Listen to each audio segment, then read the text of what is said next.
If you're a bit handy, don't mind taking on some work and fancy buying your next motor at half price, then stay with me. But if you prefer retail foreplay, swanky showrooms and blow-dried salesmen, then go and make a cup of tea. Because I've got a bit of a bargain for you. A 1983 Mercedes 230e, 57,000 miles, 2 owners, full service history. Bid me. If I said you could buy this car for £600, you could not get your checkbook out fast enough. But if you saw this, you'd get the wobbles and run away. Well, you'd be missing the steal of the week, because all this car needs is 2 doors and a wing. The sill, centre pillar and roof are untouched. This car has been written off by the insurance company because the proper Mercedes parts would cost about £1,000 plus the same again to paint and fit them. So, why have I, a man laying claim to a level head, shelled out £600 of my own money and bought it? Because I've been to the scrapyard and bought 2 perfectly reasonable second-hand doors and a front wing for which I paid the princely sum of £120. Now I'm going to hand the whole shooting match over to my paint man, who will work his magic. While he's doing that, let's talk buying a damaged repairable.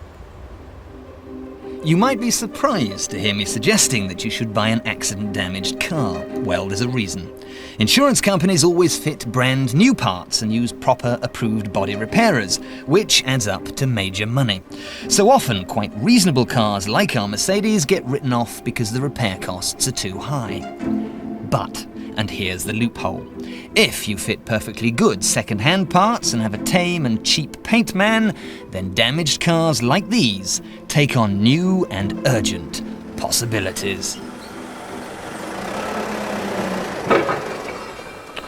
Now, I am not, emphatically not, suggesting you should go anywhere near anything like this. This once lovely Ferrari 348 has been on its roof.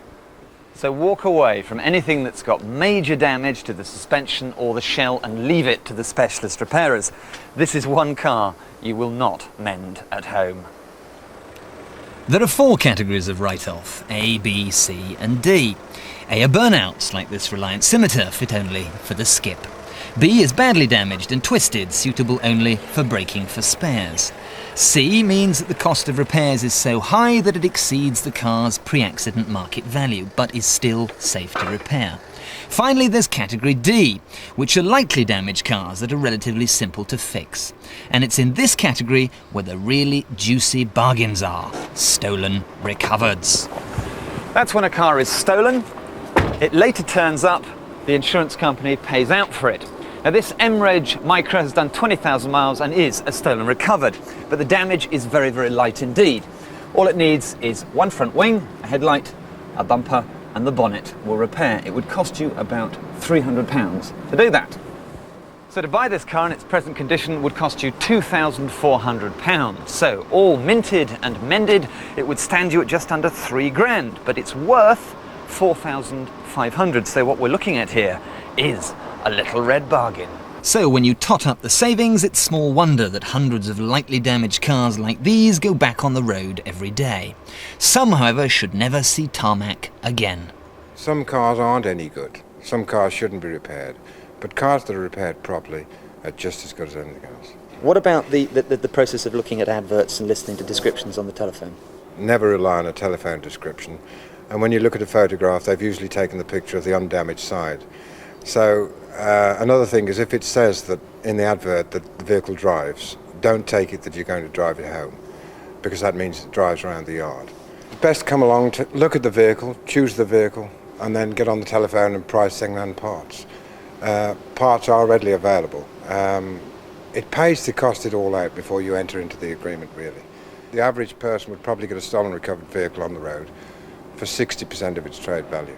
But there are rules for buying damaged cars. First and most important, you have to know what you're doing, and if you don't, take along someone who does, because mistakes can get very, very expensive. Secondly, some yards won't sell direct to the general public, and those who do will not want you to muck about, so make your decision fast. And thirdly, and most important, you will not be able to sell on your damaged, repaired car as a proper one. Because it will always be on the insurance industry's computer database as having had a major insurance claim. And that's why if later you write off your rebuilt motor, your insurance company won't pay you top dollar. So there's no hiding from the truth. So what of my mangled Mercedes? Well, here it is, all repaired and looking like a very bonny car. Don't forget, I paid 600 quid for this, £120 for the 2 doors and the wing, and to fit and paint them another 300 quid. So this 50,000 mile Mercedes-Benz stands me at just £1,020.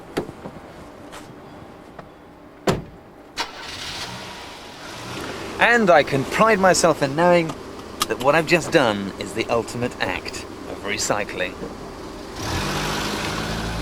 So what am I going to do with my Merc? I think I might enjoy it for a while, because at this sort of money, it would be more expensive to walk.